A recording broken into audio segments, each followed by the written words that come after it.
जय हिंद दोस्तों, आप सभी का स्वागत है आपके अपने यूट्यूब चैनल नौकरी तक पे। आशा आप अच्छे होंगे, स्वस्थ होंगे और जहाँ भी होंगे मस्त होंगे। आज हम बात करने वाले सबसे हॉट टॉपिक है तो एनसीईआरटी। एनसीईआरटी से जो पैटर्न हमेशा एग्जाम में पूछा जाता है, ये हम फिर बता दें, आपको देखने के बाद पता चल गया होगा। ये हम एनसीईआरटी के बुक चैप्टर नंबर 9 ट्रिग्नोमेट्री, जिसको हिंदी में बोलते हैं त्रिकोणमिति। यहाँ से सवाल आपको बीपीएससी टीआरई 3 में भी, 2 में भी, 1 में भी पूछा है, तो 4 में भी पूछेगा, क्योंकि सिलेबस में है। दूसरा एनसीईआरटी का है, तो हमारे जो भी हमसे पढ़ते हैं स्कूल या कोचिंग में, जिसको मैंने नोट्स दिया, क्लास 10th का एग्जाम होने को है, तो मैं सोचा हूँ कि शायद बीपीएससी वाले को भी काम आ जाएगा। और मैं आपको बता दूं, लगभग हमारे हाथ में जो एनसीईआरटी का बुक है, जो भी बीपीएससी का एग्जाम देगा, प्लीज कम से कम 9वां और 10वां का मैथ आप बना डालिए। नहीं बना पाते हैं फिर भी कोई दिक्कत नहीं है। हम आपको जितने भी प्रश्न है, जैसे ट्रिग्नोमेट्री के, ये अभी एग्जाम्पल करवा रहे हैं। एग्जाम्पल यानी उदाहरण, यहाँ से भी आपको प्रश्न बनता है। मैं फिर बोल दूं, ये क्वेश्चन लेने का मकसद मेरा क्या था, ये प्रश्न आपको उदाहरण है। और देखिए, ये तो आसान है, आप देखते मात्र बना लेंगे, लेकिन कभी कभी आसान प्रश्न भी आपको गलती करा जाता है। तो जितने उदाहरण इसमें है, ये 10वीं का मैथ है एनसीईआरटी। इसमें उदाहरण है कितने? 7। 7 7 इसके एग्जाम्पल है, वो भी हम प्रत्येक वीडियो में एक एक क्वेश्चन रहेगा, ठीक है। और इसमें बस एक प्रश्नावली है, यानी कहे तो एक ही चैप्टर है 9.1, और इसमें टोटल 15 प्रश्न है। आपको हम सब एक एक वीडियो के माध्यम से करवा देंगे, तो आप ध्यान से देखिएगा। अच्छा लगे, सेशन बढ़िया लगे, तो हम इसको कंटिन्यू करेंगे। और ये खासकर मैट्रिक वाले को भी काम आ जाएगा, मैंने लिखा भी है। क्लास 10th एनसीईआरटी मैथ, ये चैप्टर नंबर 9 है, पार्ट 1 वीडियो है। ये त्रिकोणमिति है, बताने की कोई जरूरत नहीं है। कोई आपसे पूछ दे त्रिकोणमिति का इस्तेमाल कहाँ होता है, तो आप सीधे कहिएगा त्रिकोणमिति का जो इस्तेमाल होता है, सीधे शब्दों में कहीं पे ऊंचाई ऊंचाई और दूरी मापने के लिए ये त्रिकोणमिति का इस्तेमाल करते हैं। समझ गए ना? जैसे मान लीजिए कहीं पे एक टावर दे दिया, ठीक है, ये टावर है, ठीक है, ये मान लीजिए सिग्नल है। आप पूछेगा इसका हाइट क्या है, इसका हाइट क्या है, तो आप ट्रिग्नोमेट्री से ऊंचाई माप सकते हैं। मान लीजिए एक एक टावर ये हो गया, मान लीजिए एक आदमी यहाँ है, और आपसे पूछ देगा ये आदमी है, ठीक है, और बोलेगा इस टावर से इस टावर के बीच कितनी दूरी है ये बताइए, तो भी आप ट्रिग्नोमेट्री से निकाल सकते हैं। तो ट्रिग्नोमेट्री का इस्तेमाल आपको ऊंचाई और दूरी निकालने के लिए होता है, जिसको इंग्लिश में ट्रिग्नोमेट्री बोलते हैं। ये पहला क्लास था, इसीलिए हम थोड़ा बता दिए, ठीक है। कहीं भी ऐसे बहुत सारे प्रश्न होंगे, आप कहीं भी देखिएगा। जैसे मान लीजिए बुर्ज खलीफा है, बुर्ज खलीफा का जो दुबई में है, आप इसका हाइट क्या होगा ये मापना है, तो ट्रिग्नोमेट्री से आसान हो जाता है। तो उसी के लिए हम इस चैप्टर को लेते हैं। तो ये उदाहरण संख्या 9.1 का है, तो अच्छे से देखिएगा, ठीक है। ये सवाल है, पहला सवाल, ये उदाहरण है। उदाहरण में क्या बोलता है, आप इसको देखिए। धरती पे एक मीनार ऊर्ध्वाधर खड़ी है। सबसे पहले धरती के एक बिंदु से, जो मीनार के पाद बिंदु से इतना है, मीनार के शिखर का उन्नयन, ये उन्नयन क्या होता है, और मीनार की ऊंचाई ज्ञात कीजिए। मीनार मतलब क्या? खंबा। चिमनी देखते होंगे ना, वो भी मीनार ही है। अलग बात है, उससे धुआं निकलता है, चिमनी पता है। तो मीनार का ऊंचाई ऊंचाई आपसे पूछ दिया। ये उन्नयन कोण क्या है ना? ये उन्नयन कोण क्या है? ये मीनार ऊर्ध्वाधर का मतलब क्या हो गया? आप इस चीज को समझिए।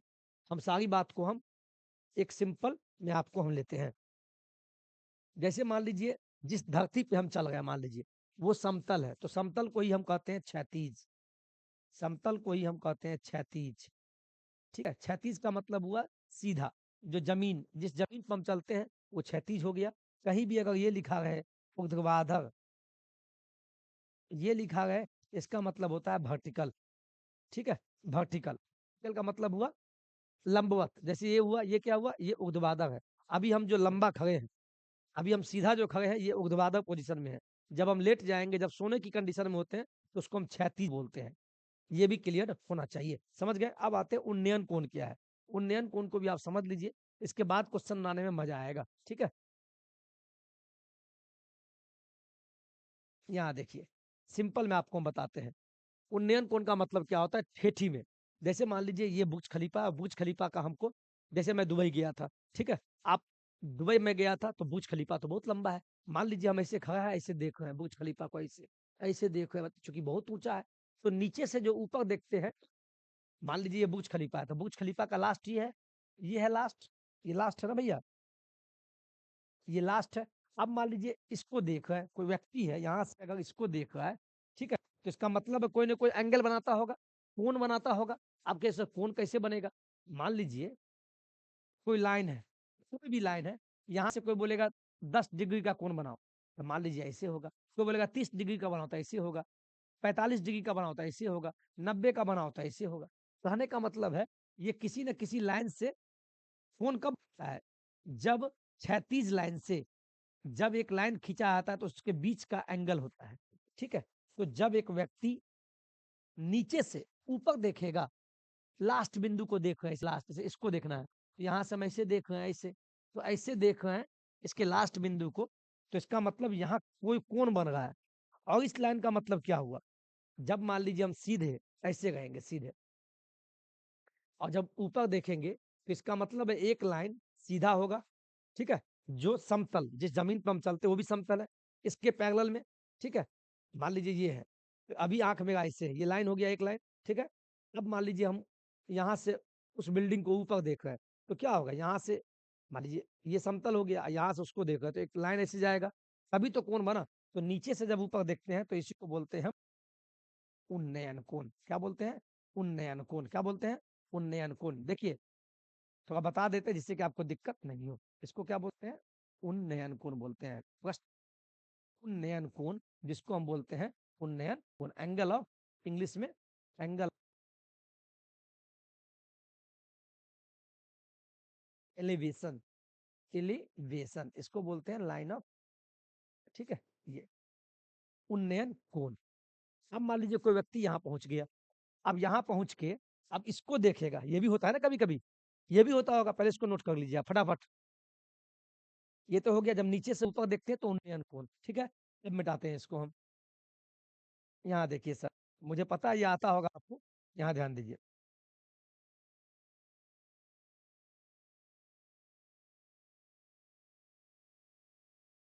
ध्यान दीजिएगा। अब अवनयन कोण क्या होता है? अवनयन कोण, मान लीजिए कोई व्यक्ति अगर, कोई व्यक्ति कोई व्यक्ति यहाँ पे है, ठीक है, अब यहाँ पर से इस व्यक्ति को देखेगा, तो इस व्यक्ति को देखेगा तो इसका मतलब ये भी, चूंकि आप ऊपर से नीचे देखेगा, हम पहुंच गए यहाँ पे, अब वहां से हम ऐसे देखेंगे तो नीचे भी तो कोण बनेगा। तो इसके आंख से एक सीधा रेखा बना दीजिए, ये सीधा रेखा बन गया। और यहाँ से नीचे देखेगा, जब ऊपर से नीचे देखेगा तो इसी को कहते हैं अवनयन कोण। क्या बोलते हैं? अब नयन कोण। क्या बोलते हैं? अब नयन कोण। अब नयन कोण, इसी को मैंने यहाँ लिख दिया है, तो ध्यान से आप देखिए, पहले इसको देखिए आप प्लीज, अब ये आपको समझ में आएगा। ये उन्नयन कोण क्या है? ये उन्नयन कोण, जिसको एंगल ऑफ एलिवेशन कहते हैं। एक आप में से कोई होंगे, और जब यहाँ से हम मान लीजिए कोई बच्चा पतंग पतंग पतंग उड़ा रहा है, उस पतंग को आप देख रहे हैं, तो जब पतंग को हम देखते हैं तो यहाँ से इस बच्ची के आंख से समतल रेखा से, मान लीजिए अब ऐसे है तो ऐसे देखेंगे, तो इससे सीधा हो गया, वहां से वहां देखेंगे तो इसके बीच का एंगल क्या हो गया? जब नीचे से ऊपर देखेंगे तो इसी को बोलते हैं उन्नयन कोण। कभी कभी प्रश्न ये पूछता है, ठीक है, जब हम नीचे से ऊपर देखें तो उस पतंग को देख रहे हैं, तो पतंग और मेरी आंख के बीच में मान लीजिए कोई लाइनिंग है, तभी तो देख रहे हैं। अलग बात लाइनिंग नहीं दिख रहा है, तो ये दृष्टि रेखा हुआ, क्योंकि दृष्टि उस पतंग पे है, तो उस पतंग और हमारे आंख के बीच जो दृष्टि, दृष्टि पर और दृष्टि रेखा जो बना, लाइनिंग, उसको दृष्टि रेखा कहते हैं। ये दृष्टि रेखा और जो ये हुआ क्षैतिज, इसके बीच में जो है अंग बनता है, उसी को बोलते हैं उन्नयन कोण। क्या बोलते हैं? उसी को बोलते हैं उन्नयन कोण। मुझे नहीं लगता है कि आपको अब दिक्कत होगा। ठीक है, अब चलते हैं फटाफट प्रश्नों पे चलेंगे। फटाफट हम इसको ले लेते हैं। अब नयन कोण भी देख लीजिए जो हम पढ़ाए हैं। अब नमन कोण, अब नमन कोण, अब नमन एंगल ऑफ डिप्रेशन, डिप्रेशन मतलब नीचे। अब मान लीजिए कोई बच्ची इस मीनार पे यहाँ है, देखिए यहाँ है, अब यहाँ से क्या है भैया, यहाँ से क्या है, अब यहाँ से देखिए, यहाँ से ये बच्ची अब नीचे देख रही है, मान लीजिए यहाँ पे कोई वस्तु है, ठीक है, अब नीचे देखिए, नीचे, तो नीचे देखेगी तो इसका मतलब आंख ऐसे है, अब ऐसे देखेंगे, ध्यान दीजिएगा, ऐसे आंख है, अब नीचे, तो पहले तो सीधा समतल, अब इसके नीचे, तो मान लीजिए एक लाइन होता है काल्पनिक, इसको मान लेते हैं, इसके अब नीचे जैसे ही देखेंगे तो यहाँ के बीच नीचे की ओर अवनमन कोण बन जाएगा। समझ में आ गया? कोई दिक्कत? मैट्रिक वाले हमारे साथ ही जो भी हमारे बच्चे हैं जो हमसे पढ़ते हैं, जो हमारे स्कूल में भी है, ध्यान से देखिएगा, आपको काम आ जाएगा। फटाफट हम कुछ पॉइंट लेते हैं जिससे आपको काम आवे। यहाँ देखिए पहला पॉइंट, इसको याद कर लीजिएगा, यहाँ से भी प्रश्न पूछते हैं कभी कभी। ध्यान दीजिए प्लीज, ध्यान दीजिए। यहाँ पे प्रश्न पूछ देगा दृष्टि रेखा क्या हुआ? प्रेक्षक की आंख से, प्रेक्षक मतलब क्या? जो हम देख रहे हैं, प्रेक्षक मतलब हम, प्रेक्षक की आंख से, प्रेक्षक द्वारा, घबराना नहीं, प्रेक्षक कौन? हम, हमारे आंख से हम देख रहे हैं, देखी गई वस्तु, किसी वस्तु को ही देखेंगे ना, या तो ऊपर देखेंगे या तो नीचे देखेंगे। तो प्रेक्षक के द्वारा देखी गई वस्तु, ऊपर से नीचे से ऊपर या ऊपर से नीचे, देखी गई वस्तु के बिंदु को मिलाने वाली रेखा क्या होती है? दृष्टि रेखा होती है। किसी भी चीज को, आप पतंग है, पतंग को देख रहे हैं तो क्या है? दृष्टि रेखा है। दूसरा, उन्नयन कोण। अब समझिए उन्नयन कोण क्या है। देखी गई वस्तु का उन्नयन कोण दृष्टि रेखा और क्षैतिज रेखा से बना कोण होता है, जबकि यह क्षैतिज स्तर से ऊपर होता है। अर्थात वह स्थिति जबकि वस्तु को देखने के लिए हमें अपने सिर को ऊपर उठाना होता है, अपने सिर को ऊपर उठाना होता है। यहाँ क्या हुआ? यहाँ पे क्या हुआ? ये जो बच्चा है या हम प्रेक्षक हुए, हम जब अपने सिर को ऊपर उठाएं, जब नीचे से ऊपर उठाते हैं तो वही उन्नयन कोण कहलाता है।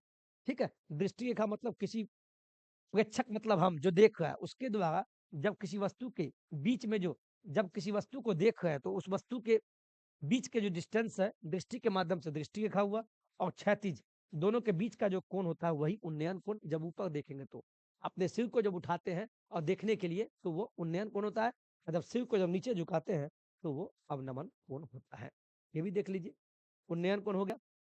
अब अवनमन कोण देखिए, दृष्टि रेखा और क्षैतिज। दृष्टि मतलब समझ गए, किसी भी चीज को या तो नीचे देखेंगे या ऊपर, ये दृष्टि रेखा। क्षैतिज मतलब हुआ, चूंकि क्षैतिज आंख ऐसे है, फिर ऐसे देखेंगे तब ना बनेगा, से बना कोण होता है, जबकि क्षैतिज रेखा, क्षैतिज ऐसे नहीं, यहाँ देखिए, वह स्थिति जबकि वस्तु को देखने के लिए हमें अपने सिर को झुकाना पड़ता है। जब कोई बिल्डिंग पे है और जब नीचे देख रहे हैं, सिर को झुका दिए, इसका मतलब अवनमन कोण बन रहा है। त्रिकोणमिति का इस्तेमाल, यहाँ ऑब्जेक्टिव पूछता है, त्रिकोणमिति अनुपातों की सहायता से। त्रिकोणमिति का इस्तेमाल क्या है? इसका इस्तेमाल किसी वस्तु की ऊंचाई या लंबाई या दो सुदूर वस्तुओं के बीच की दूरी ज्ञात करने के लिए करते हैं। कोई दिक्कत यहाँ तक? मुझे नहीं लगता है कोई दिक्कत है आपको। आगे बढ़ते हैं। अब चलते हैं भैया प्रश्न पे। अब चलते हैं प्रश्न पे। स्टार्टिंग था इसीलिए मैंने इसको देखा। ये प्रश्न देखिए क्या ऐसा दिखाई देगा। चलिए, थोड़ा क्वालिटी आप बढ़ा लीजिएगा। जब मोबाइल चलाते हैं आप, मान लीजिए मोबाइल ऐसे देख रहे हैं, तो यहाँ पे सेटिंग का ऑप्शन होगा, सेटिंग, सेटिंग को दाबिएगा तो क्वालिटी में जाइएगा।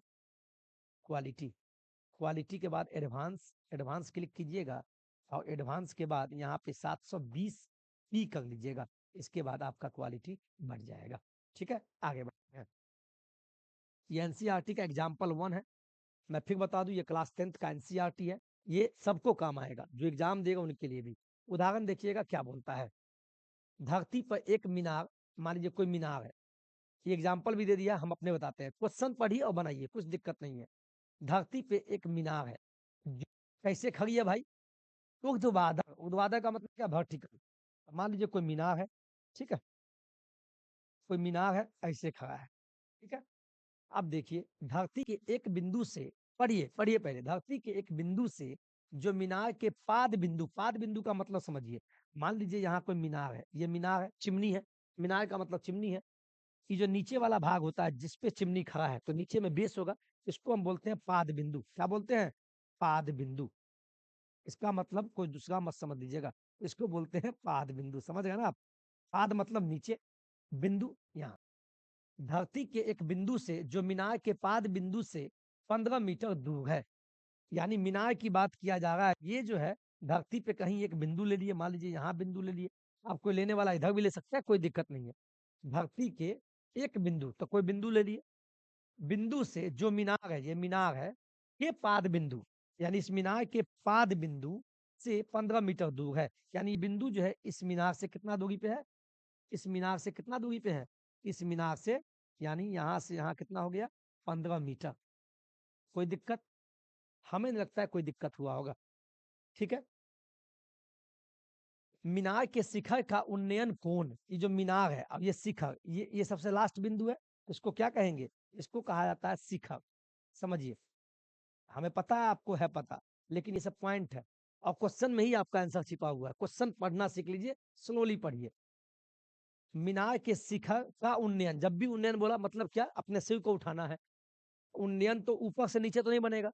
बोल रहा है मीनार के शिखर का उन्नयन कौन, तो शिखर इसका मतलब यहां से कोई बच्चा ऐसे देख रहा है मीनार को, यानी मीनार के शिखर का उन्नयन कौन, यानी नीचे से बन रहा है।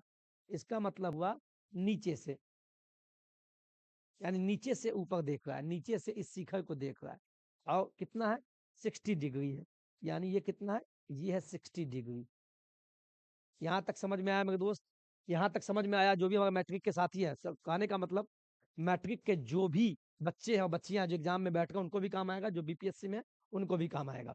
ठीक है, तो कैसे लिखना है आपको पता है, क्योंकि मुझे पता है एग्जाम में जब कॉपी, क्योंकि हम सब कॉपी देखते हैं तो बस हम ये देखते हैं आपने कितना अच्छा से लिखा है।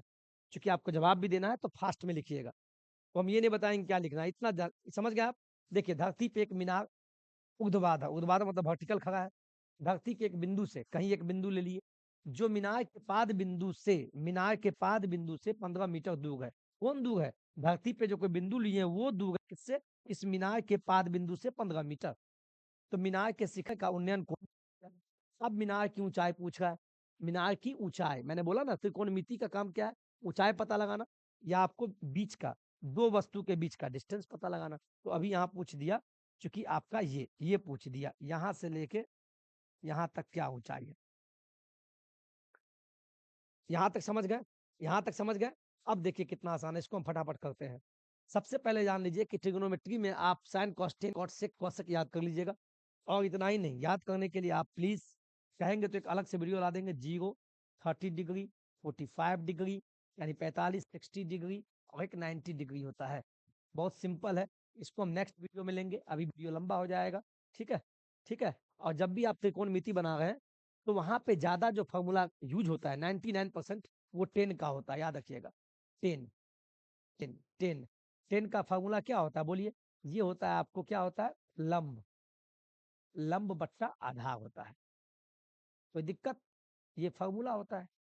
ठीक है, और यहाँ हम 10 का मान लिख देते हैं, 10 का, 10 के लिए 0 का मान 0, 1/√3, 1/√3, और अनडिफाइंड यानी डिफाइंड, इनडिफिनिट। ठीक है, कोई दिक्कत? 0, 1 नॉट डिफाइंड, 0, 1/√3, 1/√3 नॉट डिफाइंड। तो एनसीईआरटी का हम कर रहे हैं, कोई दिक्कत? कोई दिक्कत नहीं है। चलिए,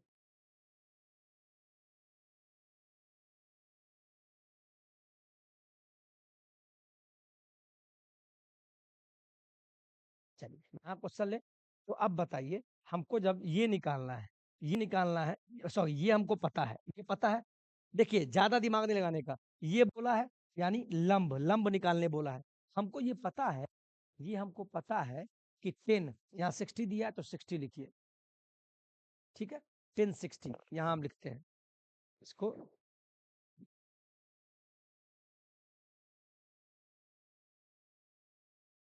यहाँ देखिए सर, 10, 10, 10, 60 बराबर 10 का मान क्या होता है, मैंने क्या बोला, लंब। तो लंब कितना है, ये लंब कितना दिया हुआ है, पहले फार्मूला लिखिए, आप एग्जाम में भी लिखिएगा। जो बीपीएससी वाले हैं फार्मूला नहीं, आप याद कर लीजिए, लंब बट्टा ये आधार। ठीक है, ये फार्मूला हुआ। तो लंब, लंब के जगह पे क्या लिखेंगे, एच। आधार के जगह पे क्या है, 15, तो 15। और 10, 60 का मान क्या होता है, 0, 1/√3, 1/√3, यानी 10, 60 का मान होता है √3। तो इसीलिए क्या होगा, एच, एच बराबर क्या होगा, इसको गुना कर दीजिए, 15√3 मीटर। यही इतना भी एग्जाम में लिख दीजिएगा तो हम लोग नंबर दे देते हैं सॉलिड। तो ये कैसा लगा, ये बताइए पहले आप, अच्छा लगा? आप लोग पहले ये बताइए, समझ में आया? बहुत आसान शब्दों में आपको हम बताएं, बहुत आसान है, बस क्वेश्चन आपको देखना है, इसको बनाना है। ये वीडियो बनाने का मकसद मेरा पहला ये था कि क्वेश्चन पढ़ने का तरीका समझिए। आप क्वेश्चन जल्दीबाजी में ना पढ़े, प्रैक्टिस कीजिए, घर पे भी आते तो पढ़िए जितना बोला। इस फुल स्टॉप का भी मतलब है, कॉमा का भी मतलब है। तो जहां फुल स्टॉप बोले यानी यहां से यहां मतलब निकालिए पहले। कोई टॉपर बनता है मैट्रिक में, कोई खास नहीं करता है, वो क्वेश्चन को बढ़िया समझता है। या कोई एग्जाम निकालता है, बीपीएससी क्वालिफाइड टीचर बनता है, तो वो भी क्वेश्चन का पैटर्न सही तरीके से पढ़ता है। उसको पढ़ने का अभी से प्रैक्टिस कीजिए। ठीक है, ये समझ में आ गया? कोई दिक्कत? कमेंट कीजिएगा, सेशन अच्छा लगा तो। और अगला प्रश्न है, आप एनसीईआरटी बुक ले लीजिए, अगला प्रश्न आपको हम ये लेंगे, लेकिन आज नहीं लेंगे। ये क्वेश्चन आप पहले देखिए, ये क्वेश्चन आपको हम, ये क्वेश्चन दिखाई देगा, दिखाई दिया आपको, ये बोलिएगा दिखाई दिया। ये क्वेश्चन अगले वीडियो में आपको हम सॉल्व करेंगे। ये ये वाला अगले अगले में लेक्चर चलेगा, यानी इसको आप बनाने का प्रैक्टिस कीजिएगा। ठीक है, ये क्वेश्चन है, बहुत आसान भी है, ये अगले हम क्लास के लिए दिए हैं।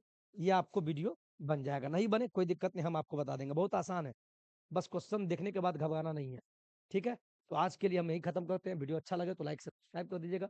नौकरी तक से जुटे गए, आपको मैट्रिक का, खासकर क्लास 10th का जो भी है, क्लास 10th का आपको हम प्रयास होगा कि जितना हमसे हो पाए और जहां से प्रश्न बनते हैं वो आपको हम करवा दें। लेकिन कल कल 26 जनवरी है, तो कल 26 जनवरी को हम, मेरा कोशिश होगा ट्रिग्नोमेट्री के जितने भी सवाल है 10वीं क्लास में 16 या 15 जो क्वेश्चन है, आपको हम प्रत्येक, ये वीडियो लंबा हुआ है, अगला वीडियो लंबा नहीं होगा, फटाफट एक क्वेश्चन 5 मिनट 6 मिनट लेंगे आपको, तो ध्यान से पढ़िएगा। ठीक है, जय हिंद जय भारत।